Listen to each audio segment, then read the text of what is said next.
mis alas y el viento me volaba a mi dulce hogar.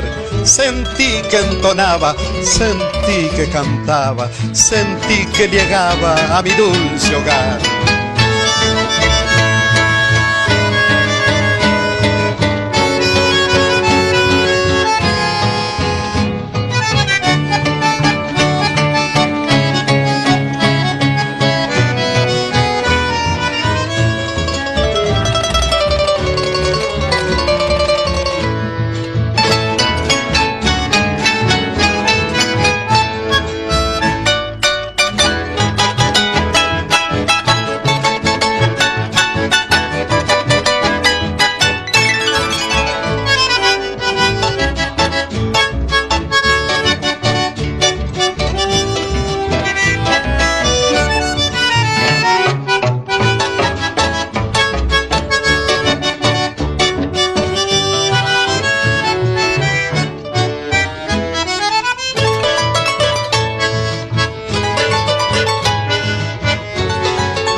Terminó mi canción, ahí estaba mi madre, con su madeja de colores, espejo de mis plumas, tejiendo el pullover que mis patas iban a tocar.